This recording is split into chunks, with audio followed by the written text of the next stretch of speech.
I know. I'm just waiting for senators. Senators, if you resume your seats, and Senator McDonald has the call. Chair, I wanted to raise a point of order, and you've been very... Just a moment, Senator McDonald. There's still quite a few people moving around, so if we can get people leaving the chamber or in their seats so that we can hear Senator McDonald's contribution. Well, it's not a contribution, Chair. It's a point of order. It's a point of order, and you've been very precise in enforcing these standing orders.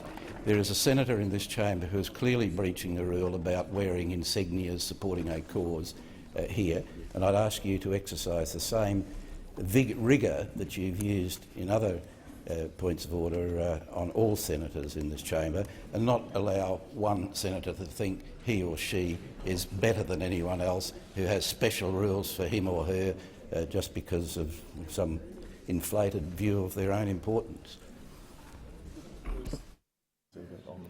Senator Seward? Wondering if Senator McDonald's referring to my badge for family matters. I don't know what he's referring to. So. Senator McDonald, did you wish to add anything to your point of order? You to enforce the standing orders, as you've been so diligent in doing this morning. I'm certainly heard you say that, Senator McDonald. I was simply asking you if you wish to clarify, because there are a number of senators that are not clear on what it is that you are seeking or objecting to in particular. It would be inappropriate for me to reflect on their inability to understand, as that would be a reflection. We always wear badges supporting various charitable causes, but there are, I mean, you look around, Chair, you're in charge of the joint. All right, thank you, Senator. And if you see anyone that is breaching a standing order that has been enforced by past presidents, including against me, then I'd ask you to enforce those standing orders again. And if you can't see them, well, then perhaps thank you, Senator McDonald. It wasn't a matter of whether I could see them or not. It was seeking further clarification, and I thank you for adding that clarification. So, as senators would be aware, and as Senator McDonald alluded to himself in the point of order, is that there is a practice in the chamber that we wear particular small badges and pins to recognise particular days and so on and so forth, and that's been a long-standing custom in the Senate.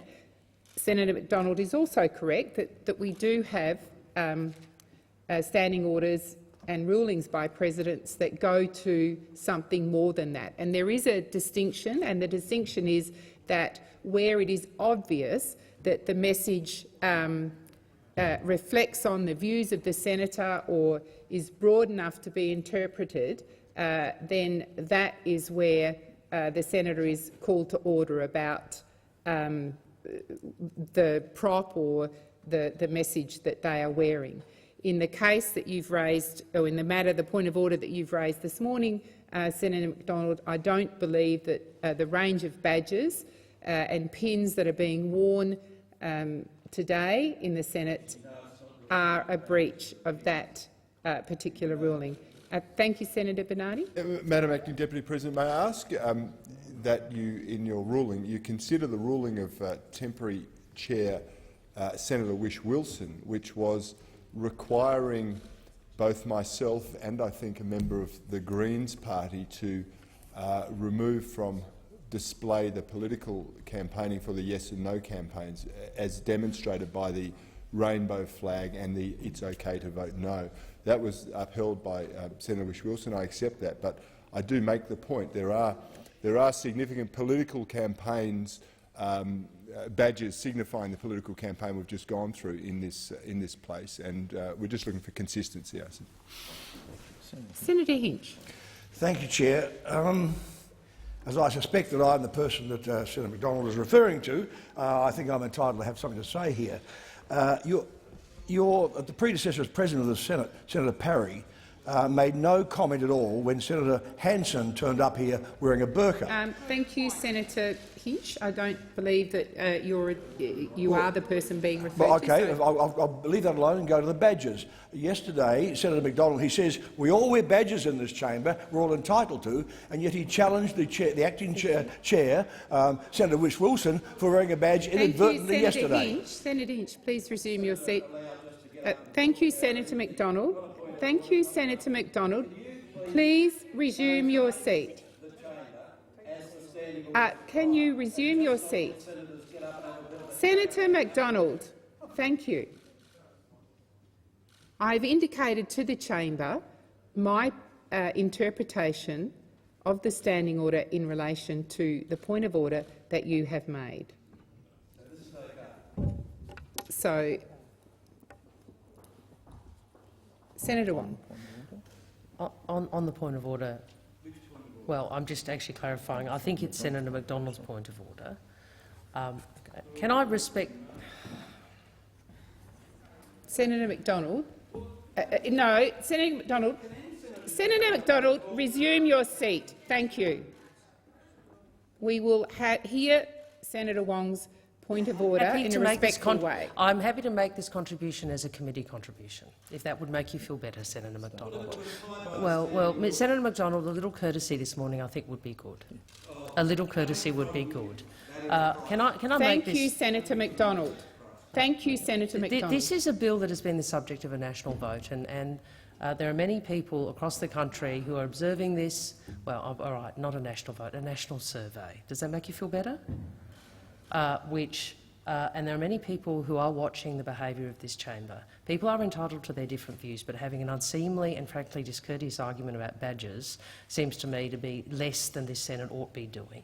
If Senator McDonald or Senator Bernardi believe that the attire of one of the senators is inconsistent with the standing orders, I think it's incumbent upon them to raise that. I indicate from the opposition's perspective, regardless of who is in the chair, we have respected the ruling of the chair in relation to dress code. Senator McDonald. On the debate, Madam Chair, as Senator Wong well knows, I have not raised the issue about a badge, and Senator Wong contributes. This is not a point of order if you'd opened your ears. I'm talking in the debate as Senator Wong did. And, Madam Chair, you've allowed Senator Wong to speak on the debate in a matter that wasn't particularly germane to it. And the direct misrepresentation by Senator Wong of what I said when I particularly mentioned that it didn't refer to badges. And what I was saying was that if this chamber is going to work, the people in the presiding officer's chairs need to enforce the rules. And there is a senator in this chamber, to anyone's view, who is not complying with those rules. And what I'm asking in my contribution to this debate is that whoever is in the chair enforces the rules, as you, Madam Chair, have so rigorously done so far in the debate today. Thank you, Senator McDonald. Point. Please resume your seat. I believe there's a point of order. Please resume your seat. Senator Wilson. Deputy Chair, if Senator Hinch was to remove his scarf, Senator Hanson Young would have to remove her dress because it's a rainbow dress. Senator Wilson, that is not a point of order, and frankly, it does not contribute to the debate before us. Senator McDonald, did you wish to continue? Yes. Well, Senator Hanson-Young, I'll give you my handkerchief not to cover the dress but to deal with the flood of tears that would no doubt come. Madam Chair, continuing the debate, Senator Wong talks about this being a respectful debate. Now, Senator Wong, of course, as we all know, is the worst offender in respect and disrespect at question time. I have made it clear in this debate, made it very clear what my position is. And that is, and I've actually achieved this in ways Senator Wong hasn't done, by actually voting for the removal of discriminations against gay people. And I stand proudly on that record. I've indicated my own personal view respectfully. What I am asking is that tolerance be shown in this debate and throughout Australia, but particularly in this chamber, for those who don't have the corporate view.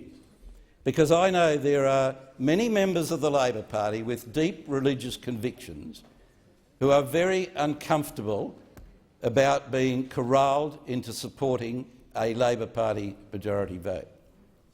And that needs to be exposed to anyone. I don't care what their view is. I don't care what their religion is. I don't care whether they have a religion or not.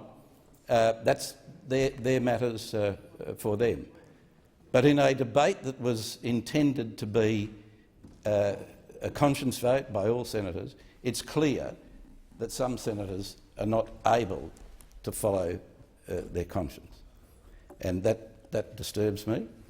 Madam Deputy President, on the debate before the chamber that Senator Wong was speaking to, I'm not quite sure what contribution Senator Wong made in relation to the debate, but I have made my position clear. I agree this debate has to be respectful, but regrettably, the way others in this chamber have performed today shows that respect is not universal. Thank you, Senator McDonald. Senator Fiervanti-Wells. Madam Deputy President, I think in the interests of progressing this debate and getting on with what we're required to do, Senator Hinch, could I just kindly ask you if you would remove your scarf? I think that would probably enable this matter to just progress. I appreciate and I respect the situation, but I think otherwise we're just going to be bogged down in this debate, and I just think that might be a sensible way of moving on this debate. Thank you, Senator Fiervanti-Wells. Senator Hinch. Senators, nobody stood and complained when Senator Hanson wore a burqa in this. Senator Hinch. Everybody else has their say. Chair, with Senator respect. Hinch, are you raising a point of order? If not, I have made the comment about your attire. I thought it was just a debating point still. Well, we are debating, but So I it's not a point. have made my comment in relation to your attire. Yeah, but Madam Chair, with respect, I was asked by another senator to take a certain action, which I will not do, and I agree with Senator Hanson-Young, who says I'm wearing a rainbow dress. Thank you. Thank you. So I am in the hands of the Committee of the Whole. We have a number of amendments before us. Senator Leinholm. Thank you, Chair. I move item 1 on sheet 8321 revised, standing in my name. The Marriage Act 1961 authorises certain state and territory officers to solemnise marriages. This includes officers with the duty of registering marriages.